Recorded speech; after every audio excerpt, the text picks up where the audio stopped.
February 2026 Media Diary. This month I only read one book. It was The Midnight Library by Matt Haig. I guess this is a really popular book, New York Times bestseller or something. I mean, it was all right. I felt like the theme was a little heavy-handed, kind of dragged in some parts for me. I wanted it to end.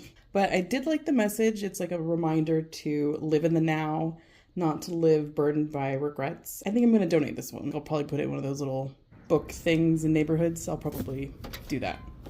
This month saw me diving back into the world of audiobooks. I feel like I can get a lot more done when I'm listening to a story as opposed to like when I have YouTube videos playing in the background. I listened to Isle of Ever. It's like a fun adventure puzzle story where she has to find this hidden island to get an inheritance. It did end in a cliffhanger and I was not ready for that. I literally was at work when that happened and I like slapped my desk. I will be reading or listening to the next one. The other audiobook I listened to was called Salem Possessed, about the political and social atmosphere around the Salem witch trials. I love that it was more about the history of the time and not like the sensationalism of witchcraft. One thing that stood out, which I'm going to butcher, was a quote from Rebecca Nurse. She was like an older, elderly woman in the church, and she basically said, I don't know what I've done to be afflicted with this in my old age, to basically be accused of being a witch. And it just made me feel so sad because what a tragic thing. The whole thing was so sad. And there were two standout movies that I watched. Well, one stood out in one way and the other stood out in the other. I watched Places in the Heart with Sally Field and Denny Glover and John Malkovich. In the movie, her husband is killed and she learns there's a loan to pay for her farm or she'll lose it. She takes a chance on this guy named Mose who helps her with planting cotton so they can save the farm. And then John Malkovich plays this blind soldier and they become kind of like a found family who work together and who took a chance on each other. And I just loved it. It was a quiet drama. It was grounding. It was warm. This other one I'm a little bit embarrassed about. I rented The Housemaid with Sydney Sweeney on Fandango at home or whatever. I got sucked into the hype. Everybody was talking about it. I mean, it was entertaining for the moment. I'll never watch it again. That's all I have to say about that. I did buy a bunch of books this month. I got Steering the Craft, a 21st century guide to sailing the sea of story. Kind of like a writing book. I got The Myth Makers. It's my first graphic novel. It's the Remarkable Fellowship of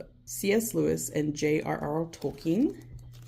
I got The Kids Book of Paper Love, which is from Flow. I did a video where I did a week of collaging. I thought I could do like a week of Flow crafts. I also got this You Will Be Able to Collage by the end of this book, $12.50 used. It just kind of talks about different styles you can explore with collage.